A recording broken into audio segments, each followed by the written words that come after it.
Bom dia, gente. Muito bom, né?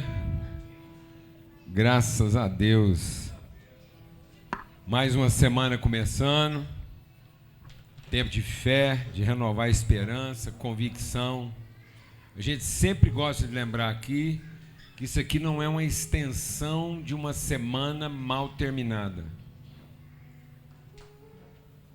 Tem gente que acha que domingo é para resolver uma vida que não está funcionando. E aí emendou o domingo num fim de semana. Então tem gente que acha que domingo é para estender um sábado. Ele não está dando conta de resolver tudo até na sexta, para poder morrer na sexta à noite e ressuscitar no domingo, e o sábado dele ser de paz. Aí o sábado às vezes é de cachaça, de bebida, de festa, para poder esquecer uma sexta-feira mal resolvida. Aí ele estende isso e vem assim meio na ressaca no domingo para ver se ele busca assim, um gás para recuperar o que está perdido. Alguém já viu alguma coisa parecida com essa? Não. Nem de longe, ainda mais aqui em Goiânia, que quase não acontece isso. Aqui quase não acontece numa sexta-feira mal terminada, esticada para um sábado mal resolvido, para ver se recupera num domingo religioso. Amém, irmãos? Não. Ninguém no mundo está precisando de ajuda. Mas todos nós estamos precisando de direção. Tudo que o diabo faz é ajudar alguém sem direção. Por isso, nunca peça ajuda sem antes você recuperar a sua direção. E às vezes a gente acha que os nossos filhos precisam de ajuda. Deus não mandou ensinar o evangelho para essa menina como se ela precisasse de ajuda. Deus não mandou você catequizar seus filhos, nem trazer eles na igreja para simplesmente escutar a história da Bíblia. A Bíblia diz assim: ensina seu filho, a sua filha, o caminho. E muitos pais estão achando que o evangelho é para ajudar os filhos. E eles mesmos estão desorientados. Quando um carro perdeu o rumo, a última coisa que ele está precisando é de combustível. Quando um carro está fora de direção, a última coisa que ele precisa é do motor possante. Quando um carro está fora de rumo, a última coisa que ele precisa é do motorista bom. Porque se o motorista fosse um pouco mais fraco, ele pedia ajuda. E aí alguém podia reorientar ele. Se o motor não fosse tão possante, quebrava, ele precisava de ajuda. E alguém podia reorientar ele. E se acabasse o combustível, ele também precisava de ajuda. E alguém podia reorientar ele. Mas é porque o tanque está cheio, o motor é possante, e o motorista acha que é bom, que tem muita gente achando que o evangelho é mais combustível, mais potência no motor e um motorista melhor. Não, amados. O evangelho é só para reorientar. O evangelho é para ensinar para os nossos filhos o rumo. E não a satisfação da necessidade.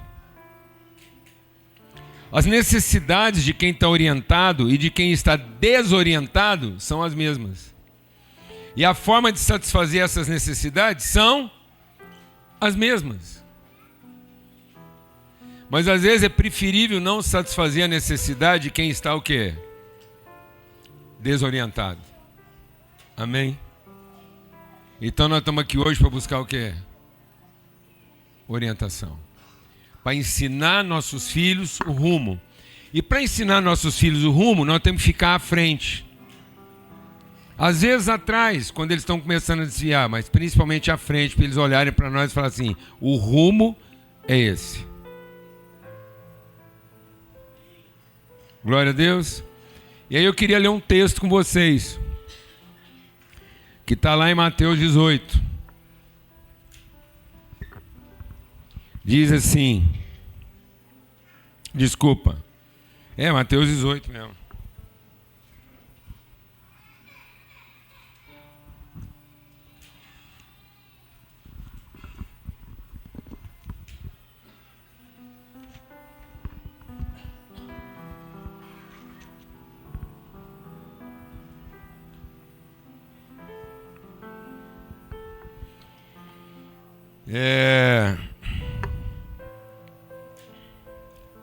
Diz assim: quem receber uma criança em meu nome está me recebendo. Sabe uma coisa engraçada a respeito dos nossos filhos? Muitas vezes a gente acha que o batismo é para Deus receber nossos filhos. A gente acha que batizar uma criança é para ver se Deus aceita o filho da gente. Eu queria dar uma notícia para vocês. Se os filhos fossem nossos, não haveria esperança para eles, porque eles seriam filhos da nossa carne, e a nossa carne não produz nada que aproveita. Sabe por que a gente batiza uma criança? Porque nós estamos declarando que estamos recebendo quem? Um filho de Deus. Então o batismo não é para ter certeza que Deus vai ajudar nosso filho. O batismo é para a gente ter certeza que nós não vamos desorientar um filho de Deus. Amém, irmãos? Amém? Está em tempo de arrepender ainda. Então o batismo não é para pedir para Deus ajudar nossos filhos. O batismo é o solene compromisso diante de Deus e dos homens que nós não vamos desorientar os filhos de Deus. Porque Jesus está dizendo aqui o seguinte, presta atenção, que você grave. Diz assim, ó: quem recebe, a mim me recebe. E aí ele diz assim: mas se alguém fizer um desses pequeninos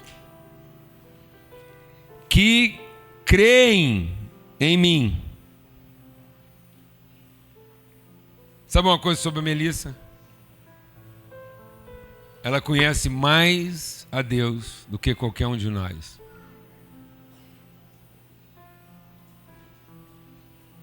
Qualquer bebê recém-nascido é muito mais crente do que qualquer um de nós. Você duvida? Ele come o que você dá para ele, ele dorme onde você coloca ele, ele veste a roupa que você dá para ele. Vai ser crente lá adiante.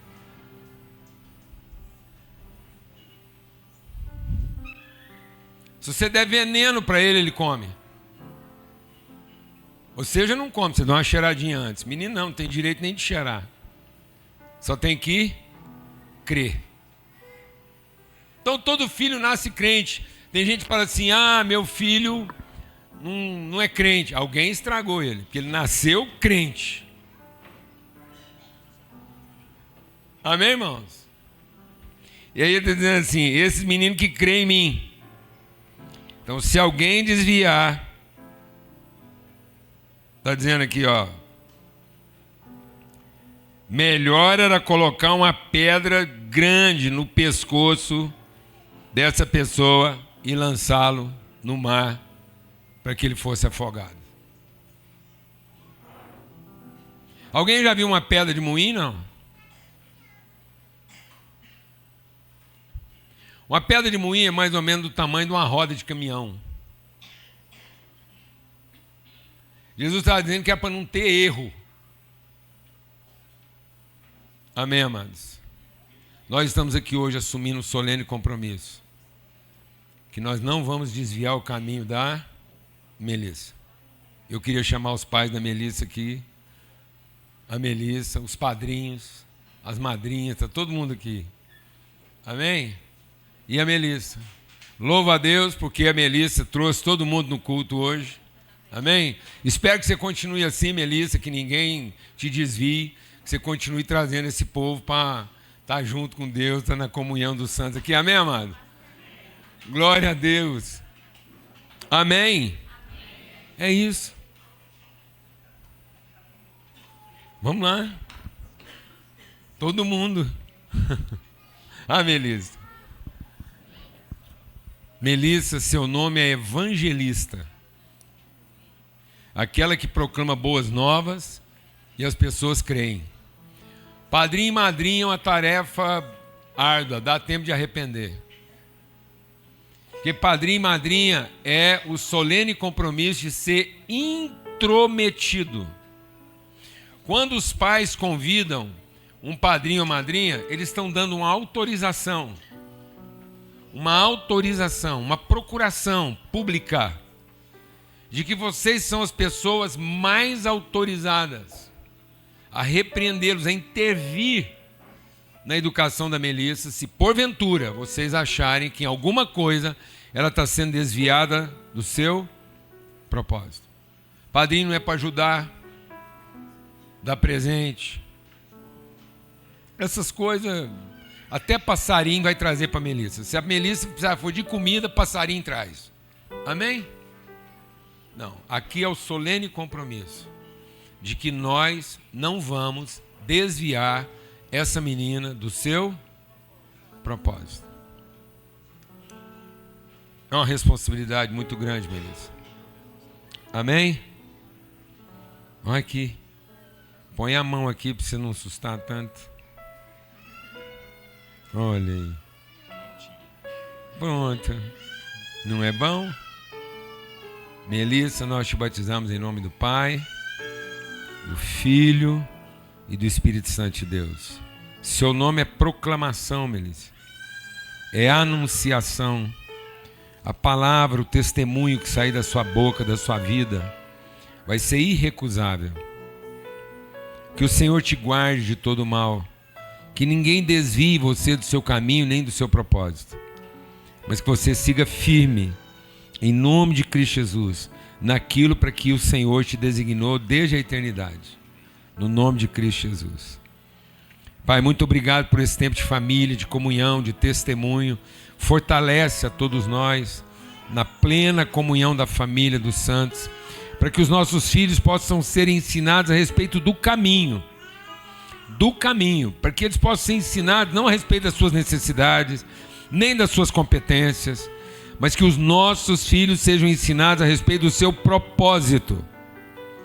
Em nome de Cristo Jesus, Senhor. Amém. Graças a Deus.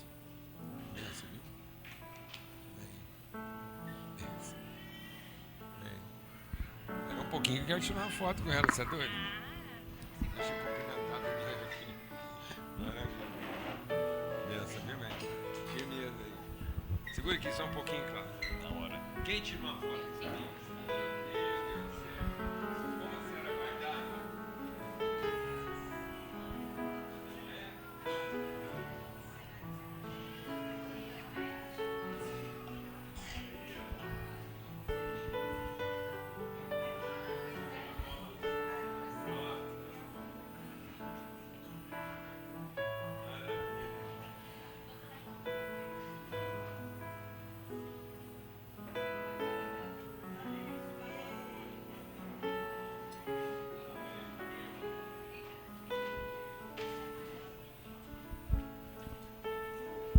A Samla sabe disso, batizar a Melissa é como batizar uma neta aqui, não é?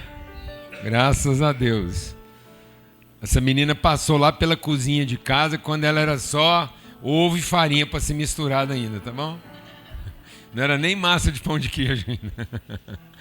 Vamos lá, Cláudio. Bênção.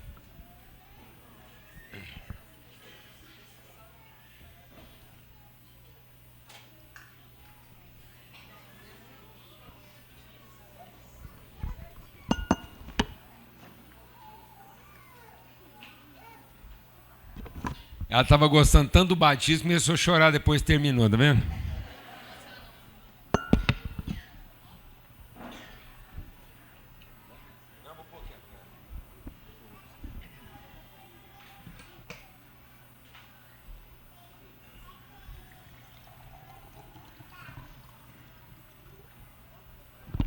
Amém, graças a Deus, muito bom. O Cláudio e eu, a gente está voltando de um momento muito importante na nossa vida como ministério, e a gente volta desse encontro lá assim, bateria carregada, né? Uma vez por ano a gente faz o encontro de todas não todas, mas o maior número possível dos representantes das igrejas, das congregações ligadas ao Ministério Sal da Terra. Hoje são cerca de 6 igrejas ou mais espalhadas no Brasil e fora. E aí a gente faz um retiro de 3 dias, no nosso caso de 5 dias, porque a gente chega lá um pouco antes. E é uma um período de internação mesmo, assim, bem intenso, de família. E vem não só os pastores, os coordenadores de conselho, conselheiros, mas também suas famílias, esposas e filhos. Então é um encontro muito familiar, muito bendito, né? A gente vive muitas coisas assim ao mesmo tempo. É uma espiritualidade não religiosa. A nossa pauta não é administrativa, é sempre uma pauta assim devocional. Então, no caso, eu e o Cláudio já estava lá desde terça-feira e a Lana está lá. Manda um abração para todo mundo. Eu vim um pouco antes, o Cláudio também um pouco antes, para a gente poder estar aqui com a congregação. Mas o pessoal continua lá. Vai lá hoje até meio-dia. Quem está conosco lá nesse encontro e trouxe uma palavra assim, ungida mesmo, Deus está derramando muito lá, é o João Martins, pastor João Martins lá de Lisboa, da Casa da Cidade, que é muito conhecido, muito querido. E ele veio ao Brasil exclusivamente para estar no nosso encontro lá em Caldas e entregar o que Deus tem colocado no coração dele. E o João é pura família, o evangelho que a gente comunga e partilha. O João é um amigo, antes de tudo, a gente desfruta uma amizade de mais de 30 anos. Eu conheço o João Martins, tem 30 anos. A gente tem uma diferença aí de 7 anos, exatamente. Ele está fazendo 60 esse ano, agora, daqui 15 dias. Cantamos parabéns para ele lá ontem. Abrimos um bolo lá para ele ontem. E ele completa 60 anos esse ano, e eu completei 67. E a gente tem uma amizade de muitos anos.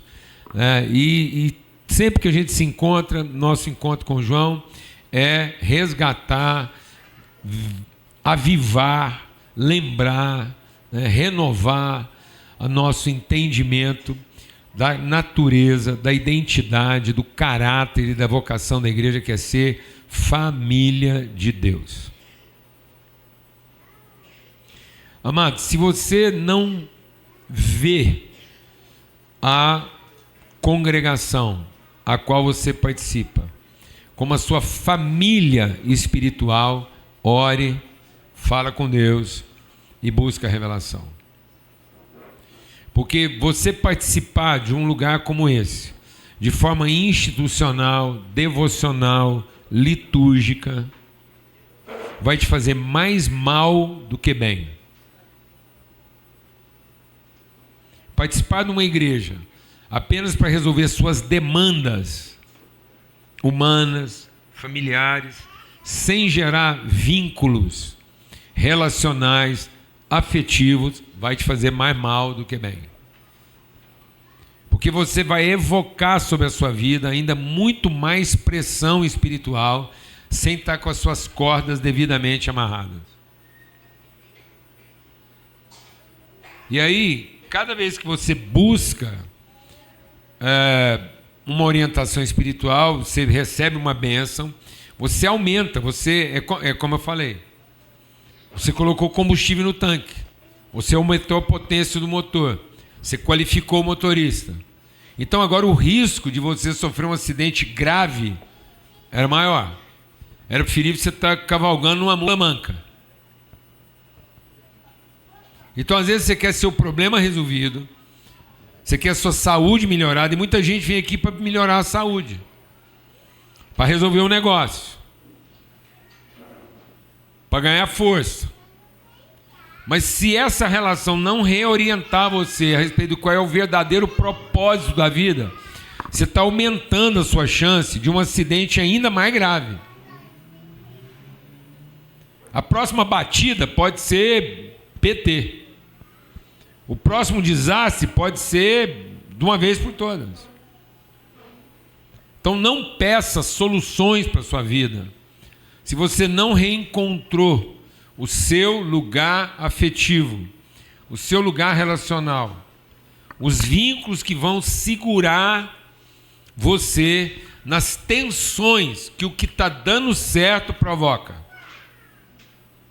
É preferível continuar dando errado. O que está dando errado exerce menos pressão na nossa vida do que o que está dando certo. Porque o que está dando errado só mexe nas suas emoções. Um carro que funciona mal só vai mexer nas suas emoções.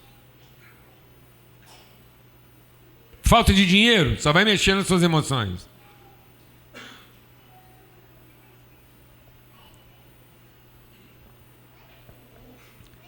Eu vou falar uma coisa com você. Você ganhar todo o dinheiro que você imaginou e no fim da sua vida não saber qual foi o real propósito disso, pode gerar um processo de frustração na sua vida tal que agora não serão suas emoções. Apenas.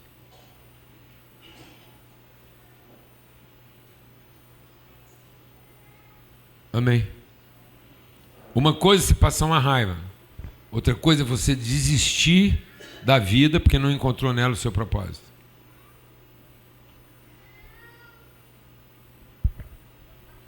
Então, esse ambiente aqui não é... Você vai encontrar soluções, porque Jesus fez isso. Jesus fez isso. Todo mundo que chegou para Jesus, ele resolveu o problema. Mas ele resolveu o problema para chamar essa pessoa, para andar com ele, para, em andando com ele, reencontrar a sua direção. Mas muita gente desfrutou o fato de Jesus ter resolvido o problema e voltou para a vida antiga. Foi continuar vivendo as coisas que vivia antes, com o problema resolvido. Ficou pior. Alguém aqui sabe o que eu estou falando? Não. Amém? A igreja é a família de Deus. A igreja não é o ambulatório de Deus. A igreja não é o hospital de Deus. A igreja não é o banco de Deus. Então a igreja não é para resolver problema financeiro, nem de saúde e nem de demanda judicial. A igreja não é o cartório de Deus, não é o hospital de Deus, não é o banco de Deus. A igreja é a família de Deus. De modo que se um dia nenhum cartório do mundo resolver seu problema, você está bem resolvido, você encontrou a sua família. De modo que se um dia nenhum hospital do mundo curar a sua doença, você está bem resolvido, porque você vai ver a sua doença em família. Amém, irmãos? Glória a Deus. Por isso, eu estava conversando com o Cláudio sobre isso e dentro dessa reflexão, eu queria chamar a atenção para um texto que está lá em Lucas 2, que a gente ficou lá vários dias conversando sobre isso, sobre essa questão da gente entender que a igreja é a família de Deus. Então aqui em Lucas 2, eu queria começar essa conversa com o Cláudio aqui, com os irmãos, baseado no Evangelho de Lucas. Porque o Evangelho de Lucas é o único evangelho que traz essa informação. Exatamente porque o Evangelho de Lucas é que traz o registro histórico de Jesus conquanto filho de homem. Então, o Evangelho de Lucas fala da humanidade de Jesus. Por que é interessante a gente olhar Jesus pela sua humanidade? Porque aí ninguém tem desculpa. Porque às vezes a gente olha para a vida de Jesus pelo Evangelho de João, aí ele é o Filho de Deus, e fala assim, mas também, né? O Filho de Deus. Aí você olha para Jesus no Evangelho de Mateus, você fala, mas também o filho de Davi. Eu não sou filho de Davi, sou filho de Dona Terezinha, fazer o quê? Aí você olha para Jesus no Evangelho de Marcos, ele não é filho de ninguém, ele é só um trabalhador para cumprir uma meta. Você fala, nem fixe mais, canseira, trabalhar distante. Mas quando você olha para Jesus no Evangelho de Lucas, não tem jeito. Menino, mãe grávida, conversa de duas tias, visita na prima, pergunta que não tinha que ser feito, pai pensando em largar a mulher porque não sabia direito de quem que era o filho. Confusão normal de qualquer família, amém, mano? Normal. Mulher cheia de pergunta difícil, homem pensando em desistir porque não vai dar conta. Normal, igualzinho de sua casa. Igualzinho de sua casa. Mulher começa a fazer perguntas, só Deus para responder. Homem acordou de madrugada para ter ideia, segura porque ele está pensando em correr. Amém, irmãos? Normal. Pensa um trem normal. Menino, fralda. Amém, amado? Jesus trocava fralda. Porque às vezes você está esperando que vai nascer na sua casa um filho de Deus que não vai nem sujar a fralda. Não, Jesus, fralda.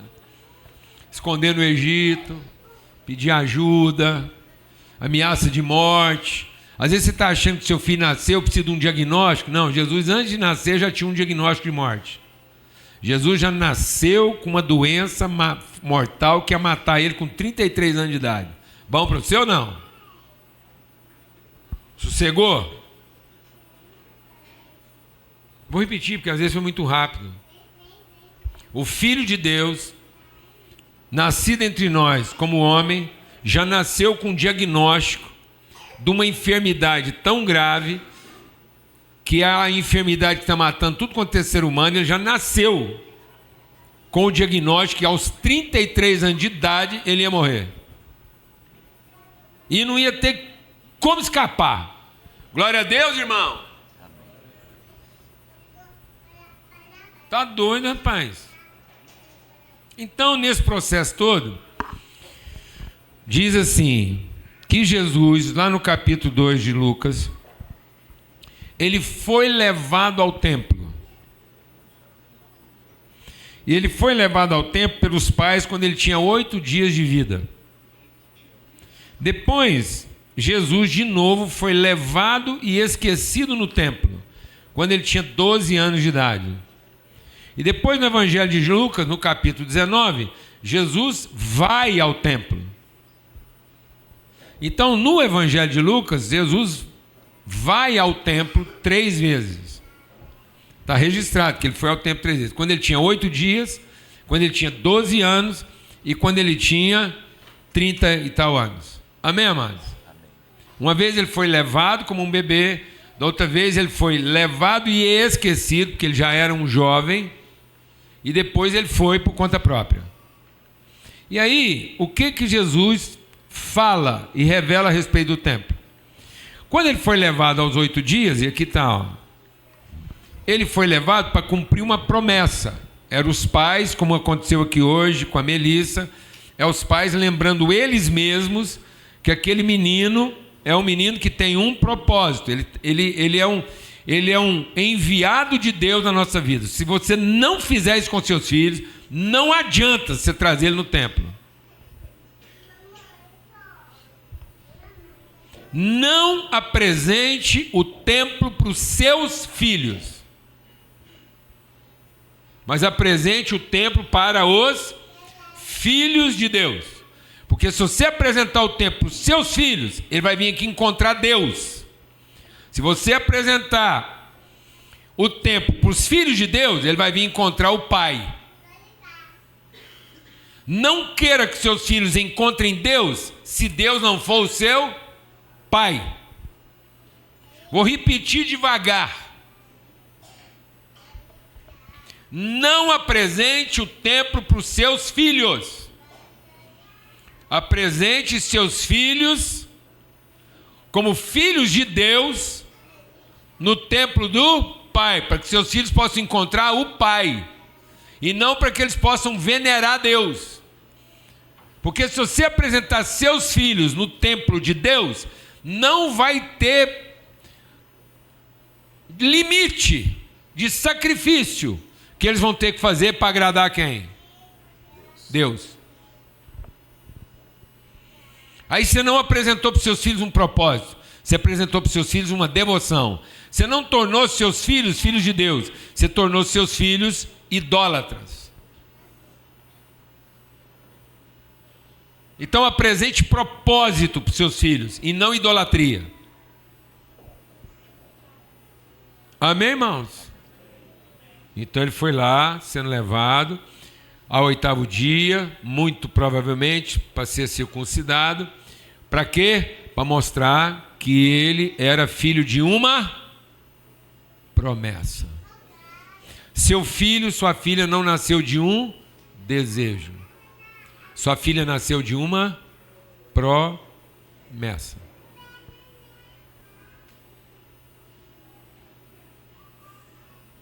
Amém, meu irmão?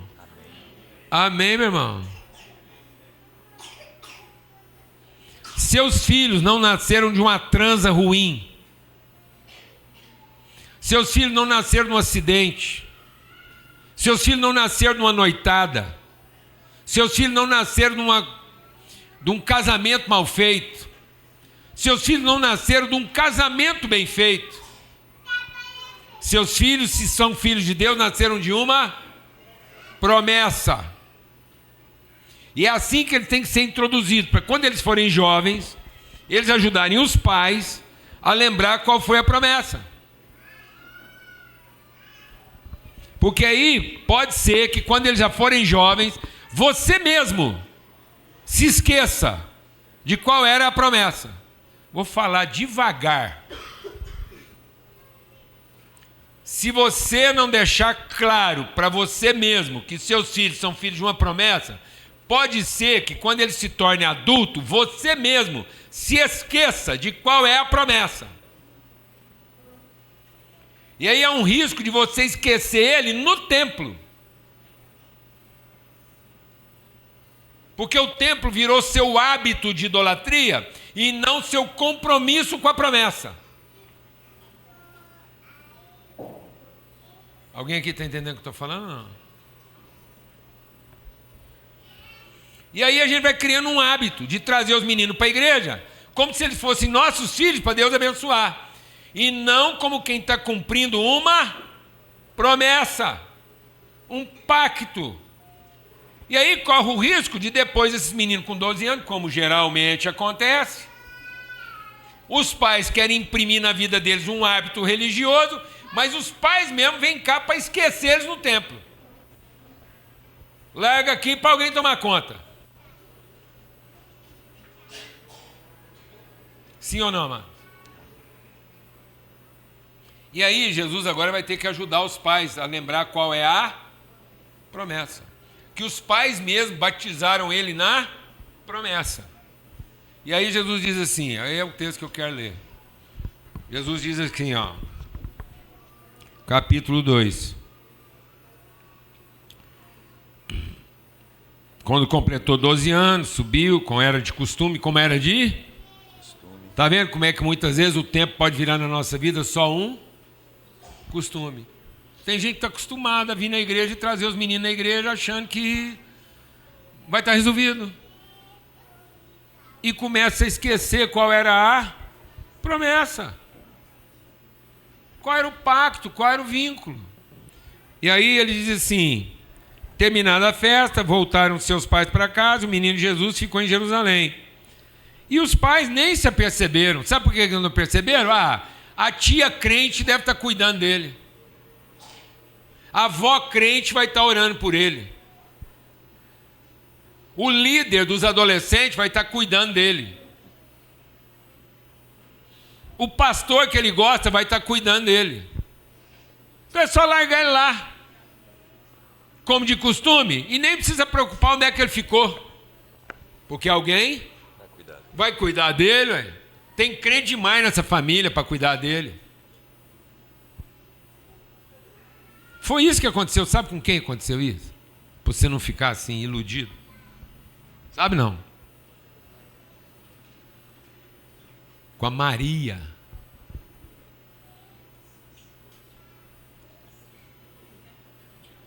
Maria. Tem muita gente achando que a Maria.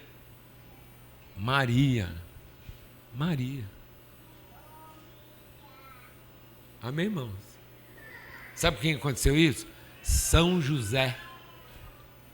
Não se iluda não, São Cláudio, porque não tem ilusão nenhuma em São Paulo. Isso aconteceu com ela. Aconteceu com a Santa Maria, imagina com a Santa Lana, bicho. Caminha com Santo Paulo, se pegou com São José. Não se iluda. Nós estamos falando papai e mamãe de Jesus. Não se iluda. Os cuidados dessa vida, a rotina, os hábitos, você vai transformando tudo em hábito religioso. Daqui a pouco o templo deixa de ser o lugar de apresentar nossos filhos para o Pai, para o propósito, para cumprir uma promessa, e passa a ser o nosso lugar de costume, onde a gente pode lembrar ou esquecer. Rapaz, faz tempo que eu não vou na igreja. Lembrei. Vai nessa. E aí eles voltam. Ainda quer dar um ralo em Jesus. É desse tipinho. É desse tipinho. Os pais levam a vida forgado, esquece da promessa, não apresenta o pai para os meninos, mas quer depender de Deus. Depois os meninos dão ruim com 12 anos, porque foram esquecidos, e eles ainda que levam a bronca. Que é isso que você está fazendo com o papai e com a mamãe? Quer matar a mamãe? Você quer deixar papai doido? Você nunca viu isso, né, irmão? Hã? Jesus é um adolescente, problema. Porque ele mal completou 12 anos e já estava dando canseira no Zé e na Maria, tomando uma bronca sem precisar e tendo que devolver a reflexão. Falou assim: o que é isso, mãe? Só esqueceu?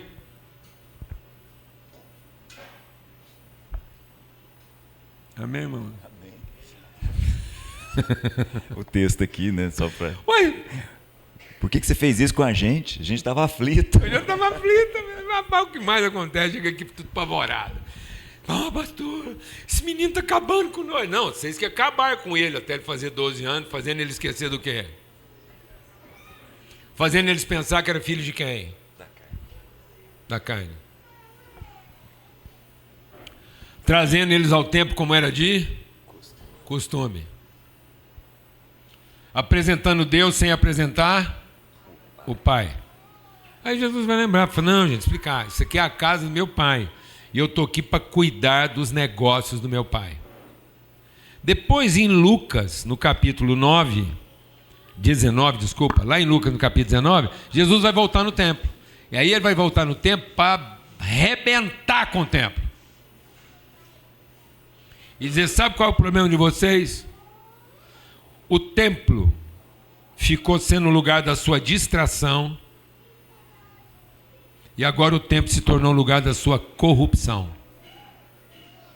Cuidado, porque se o templo não for para devolver a gente noção de família, a casa onde a gente encontra com o Pai, ele vai ser o lugar das nossas piores distrações, onde os filhos, em vez de cumprir o propósito, eles podem ser esquecidos. E depois, os filhos vão voltar a esse templo para destruí-lo, porque ele se tornou o lugar da nossa corrupção.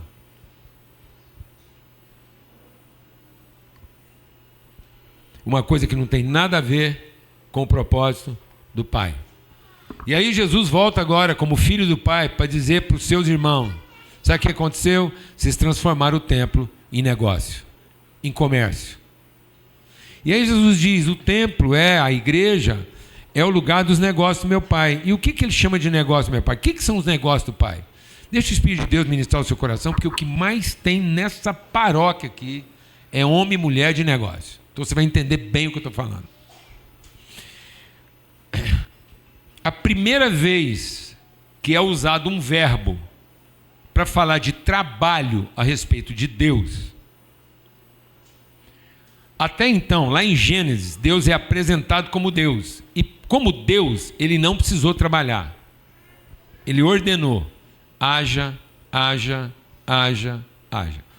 Então, até um certo ponto da criação, você não sabe qual é o negócio de Deus, em que ele trabalha. Você sabe que ele é Deus, ele manda e as coisas acontecem. Mas quando vai usar o verbo que associa a pessoa de Deus a um trabalho, façamos o homem de modo que ele seja a expressão de quem nós somos. Então o negócio de Deus é fazer pessoas que sejam a semelhança de quem ele é. E não um bando de gente que depende do que ele pode. O negócio de Deus não é montar uma estrutura que reúne um bando de gente que depende do que ele pode, para que ele mande e as coisas aconteçam. O negócio de Deus é formar uma família que seja o ambiente onde as pessoas sejam feitas, criadas e formadas. Então o negócio de Deus é o quê? Gente. Deus não tem compromisso com a sua empresa.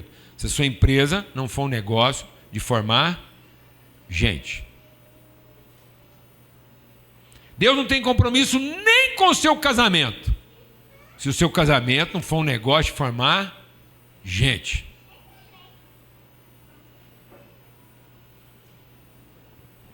Deus não tem compromisso com o seu culto, se isso não for um negócio de formar gente.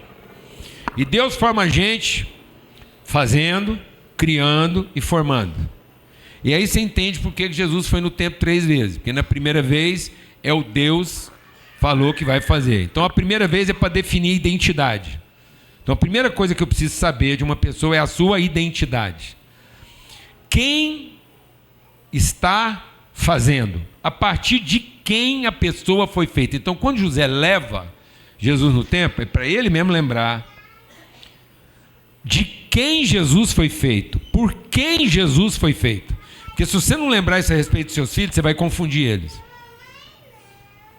Então o nosso trabalho no negócio de Deus é ajudar as pessoas a entenderem a partir de quem elas foram feitas. Depois Jesus volta no templo porque ele está sendo criado, ou seja, ele está sendo agora desenvolvido a respeito dos seus valores, das suas convicções, porque quando ele chegar na fase jovem, para virar um adulto, ele saiba claramente qual é o seu. Então o ambiente aqui é para que a Melissa, quando chegar com 12, 13 anos de idade, que ela entrar na puberdade e já estiver pronta até para engravidar, ela saiba quais são seus valores, seu propósito. Para que quando ela se tornar uma pessoa adulta, ela tenha plenas condições de cumprir a sua vocação.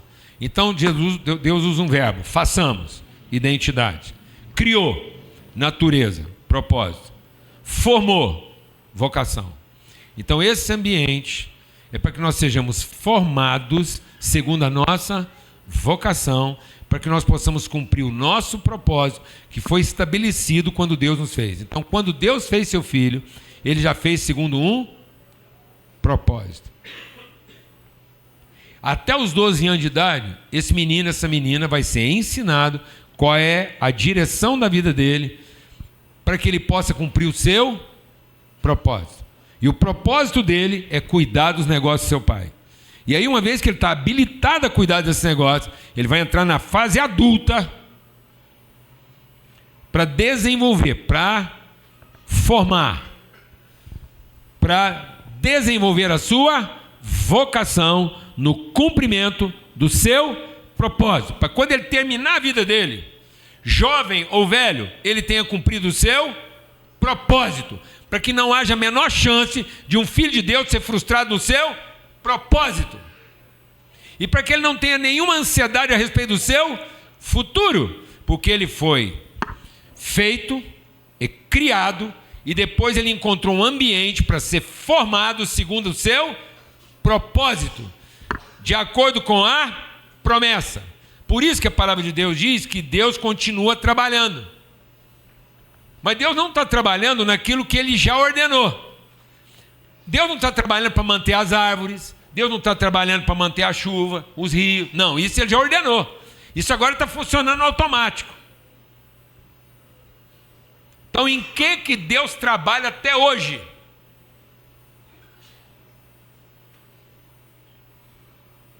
Na formação dos seus filhos. Então, não entre na frente de Deus enquanto ele está trabalhando na formação dos filhos de Deus, porque senão ele vai destruir você.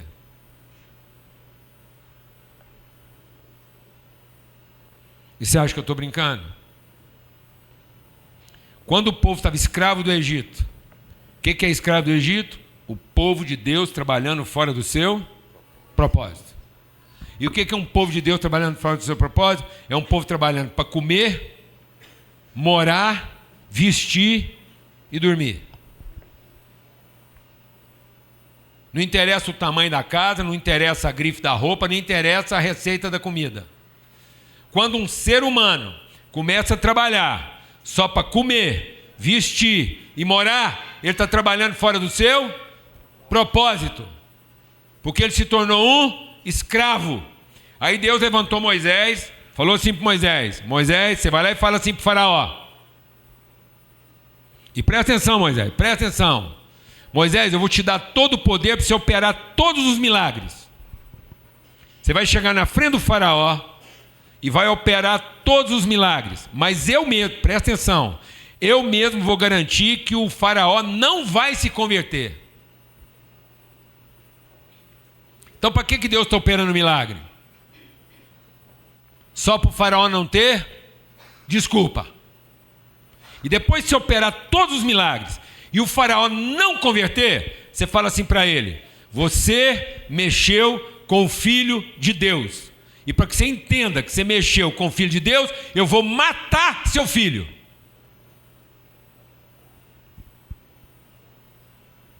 Então não atravesse na frente de Deus quando Deus estiver cuidando dos seus negócios. E quais são os negócios de Deus? Seus filhos. Porque ele destrói sua empresa.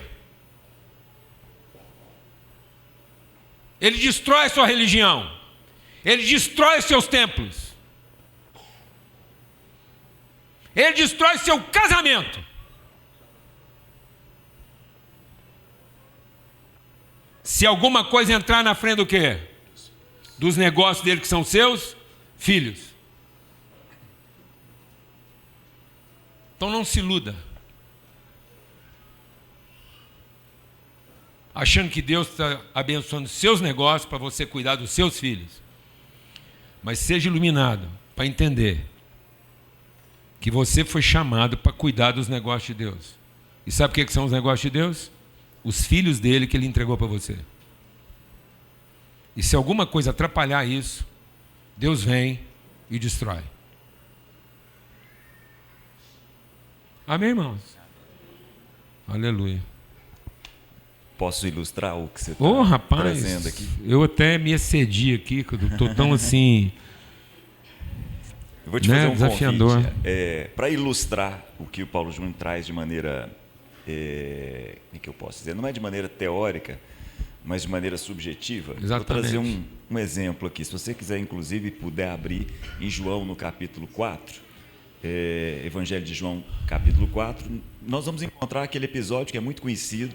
Jesus entendeu que deveria passar na região de Samaria, e ao passar na região de Samaria, junto com os discípulos, indo na direção de Jerusalém, ele chega a um poço. Tenta formar essa imagem na sua mente aí. Um poço daqueles dias é diferente de um poço dos nossos dias. Então, um poço nos dias de Jesus, um poço nos dias do primeiro século, inclusive alguns são conservados até hoje, era um lugar, não é uma cisterna, é um buraco com um veio d'água passando lá embaixo. Um poço não é uma cisterna, é bom a gente entender isso, né? É bom a gente não perder isso de vista. E aí, até por o perigo de alguma criança cair ali, eles colocavam uma pedra, em geral uma pedra com 50 centímetros de espessura, e um buraco. De tal forma que, se você precisasse de água, você descia um balde. Um balde naquela época não era um balde como nos nossos dias. Um balde naquela época, inclusive até hoje no Oriente ele é encontrado, era algo no formato de um odre, era um pedaço de couro que as pessoas colocavam um X de madeira lá dentro e descia para pegar água e encher um cântaro. Jesus chega nesse lugar, se senta nessa pedra, só que ele não tem o balde. Os discípulos foram até a cidade para comprar comida. Vocês lembram dessa cena? E aí chega uma mulher, eles começam uma longa conversa, uma conversa meio estranha, né? A mulher vai embora. A mulher entende muito daquela conversa. Os discípulos se aproximam, e é nesse ponto que eu queria parar com vocês e prestar atenção no texto, que vai começar no capítulo 4, versículo 27. Os discípulos olham de longe, acha aquela conversa muito estranha, Jesus conversando com uma mulher samaritana. É difícil saber o que na cabeça deles era pior, o fato de estar conversando com uma samaritana ou o fato de estar conversando com uma mulher. Para vocês terem uma ideia, abrindo um parêntese, tem um pesquisador do Oriente que eu gosto muito, que morou 20 anos na região que nós chamamos de Oriente Próximo, e ele conta que em 20 anos nunca atravessou essa barreira de conversar com uma mulher árabe. Nunca, em hipótese alguma. E aí Jesus está lá há 2000 anos conversando com essa mulher. Os discípulos chegam... Já era uma barreira conversar com um árabe. É. Agora imagina conversar com uma mulher árabe. Versículo 27. Naquele momento, seus discípulos, naquele momento em que a mulher saiu, foi na cidade, os discípulos voltaram, ficaram surpresos ao encontrá-lo conversando com a mulher. Ninguém, porém, perguntou nada. É Jesus, né? Falar nada, não. É o cara. Ninguém perguntou o que pretende, por que está conversando com ela e tal. Então, deixando o seu cântaro, a mulher voltou para a cidade e a mulher disse ao povo. Mas eu queria que vocês olhassem comigo aí, versículo 31. Enquanto a mulher foi lá na cidade dizer o que tinha acontecido com ela, enquanto isso, os discípulos insistiram com ele. Rabi, mestre, come alguma coisa? Porque ele estava cansado, com sede. Isso é muito interessante. Ele estava cansado, com sede. Chega uma mulher, ele para, e aí depois a mulher sai, os discípulos chegam com comida e insistem com ele para que ele coma. O que Jesus está fazendo aqui é muito profundo, tem muito a ver com a mensagem que o Paulo acabou de trazer. Rabi, come alguma coisa? Aí ele diz o seguinte: tenho algo para comer que vocês não conhecem. Os discípulos ouvem e falam assim: será que alguém trouxe comida para ele enquanto a gente saiu? Aí ele diz: a minha comida, disse Jesus, é fazer a vontade daquele que me enviou e concluir a sua obra. Vocês não dizem, só daqui a 4 meses haverá colheita? Eu digo a vocês que abram os olhos e vejam os campos, eles estão maduros para a colheita. Aquele que colhe já recebe o seu salário, ajunta fruto para a vida eterna, de forma que alegram juntos o que semeia e o que colhe. Assim é verdadeiro o ditado: um semeia, outro colhe. Eu enviei vocês para colher o que vocês não cultivaram. Outros realizaram o árduo trabalho e vocês vieram usufruir o trabalho deles. Jesus olhou para aquela mulher e enxergou alguém da família. Ele olhou para aquela mulher e não enxergou alguém que podia entregar algo para ele, mas olhou para a mulher e falou assim: faz parte dos negócios do meu pai eu entregar para essa mulher algo que ela não conhece. Então, embora seja eu que esteja cansado, com fome e com sede, sou eu que tenho algo para apresentar para ela, sou eu que tenho algo para dizer para ela, sou eu que tenho que dizer para ela que, sabe, você veio aqui buscar água, mas eu tenho uma água para te entregar que você não conhece. E esse é o negócio do meu pai. Se esse é o negócio do meu pai, o negócio do meu pai é falar para as pessoas que elas têm pai, então deixa eu abrir mão da minha comida, porque há uma comida que me alimenta mais do que a comida dos homens, que é a comida de fazer a vontade daquele que me enviou. Muito a propósito, né? Muito, à medida que você foi falando, fui lembrando. Gente, Jesus nos ensina muito mesmo. O diabo é que vai aparecer ensinando você a fazer alguma coisa de acordo com o que você precisa. Vou falar bem devagar. Sabe quem vai aparecer na sua vida ensinando você a fazer alguma coisa para resolver o seu problema e a sua necessidade? O capeta. Porque toda vez que você pega os dons que Deus te deu para resolver seu problema e sua necessidade, você está trabalhando fora do seu propósito. E isso não te alimenta. Não te alimenta. Por isso que você volta a ter fome. Porque toda vez que você usa o seu trabalho para matar a sua fome, você volta a ter fome. Porque você não está comendo a comida que vai matar a sua fome. Sabe qual é a comida que vai matar a sua fome de uma vez por todas? Cumprir o seu propósito. Entender qual é o propósito daquilo que Deus te deu. Aí vai acabar a sua fome. Porque você não vai trabalhar mais pela comida que perece. Mas toda vez que você sai de casa para trabalhar, para satisfazer sua fome, você vai voltar a ter fome. E você vai trabalhar o resto da vida gastando todo aquilo que Deus te deu para resolver um problema que nunca vai resolver. Porque lá no fim da sua vida você vai morrer com fome. E não cumprir o seu propósito. Amém, amados? Amém. Por isso que Gênesis diz assim: e ele os abençoou e disse: não gaste um minuto da vida pedindo que Deus te abençoe. Sabe quem pede para ser abençoado? Os ignorantes e os religiosos. Jesus falou assim: quando você for orar, não ore como um religioso que acha que, tendo sido visto, vai ser abençoado. E nem ore como um ignorante que, tendo explicado o que precisa, vai ser abençoado. Então quem fica explicando para Deus o que está precisando, como se Deus já não soubesse, é um ignorante. E quem fica louvando Deus, achando que agora que ele está louvando Deus no lugar certo, ele finalmente vai ser abençoado, é um religioso. Não ore nem como os religiosos e nem como os ignorantes. Ore como um filho. E fala com seu pai. E diga assim: que se faça a sua vontade. E a vontade de Deus na sua vida é gente. Porque Ele te abençoou para você ser fértil. Deus não te abençoou para você ser rico. Deus não te abençoou para você ser poderoso. Deus não te abençoou para você ser dono de uma grande propriedade. Deus te abençoou para você ser fértil. Não é só fértil da sua barriga, não. É fértil de tudo na sua vida. Para que você seja pai, casado ou não casado. Você pode ser pai por adoção.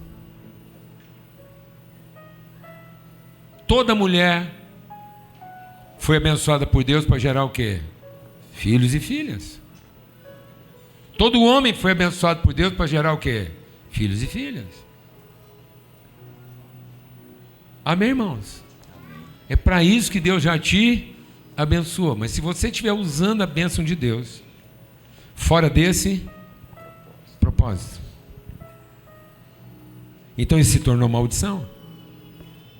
Por isso que Deus diz que nos últimos dias Ele vai converter os pais aos filhos e os filhos aos pais, porque o mundo está debaixo de maldição. E por que o mundo está debaixo de maldição? Porque Deus não abençoou? Não, é porque nós estamos usando as bênçãos de Deus fora do seu propósito. Porque qual é a primeira coisa que as pessoas que prosperam estão diminuindo na vida delas? Fala para mim. Qual é a primeira coisa que as pessoas que vão se empoderando vão cortando a vida delas? Fala para mim, irmão.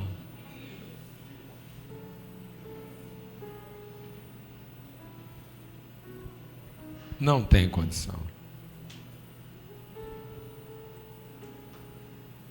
A primeira coisa que as pessoas se empoderam vão cortando a vida dela é gente na sua intimidade. Porque agora elas têm muita gente na vida delas, só de interesse. Jantar, interesse. Viagem, férias, interesse. Tudo para seduzir alguém e fechar um bom negócio no final. Tudo bajulação. Compromisso mesmo assim, de vida, de intimidade, beira zero.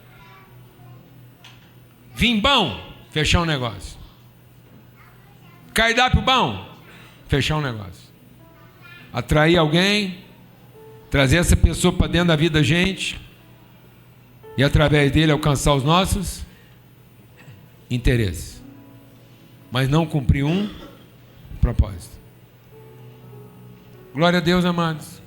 A igreja é a família e nós estamos transformando isso em comércio. Não transforme sua casa num comércio. Não transforme a mesa da sua casa em comércio. Não transforme a cama da sua casa em comércio. Não transforme a sua empresa em comércio. Mas faça com que tudo na sua vida seja uma expressão dos negócios do seu Deus? Não. Do seu pai.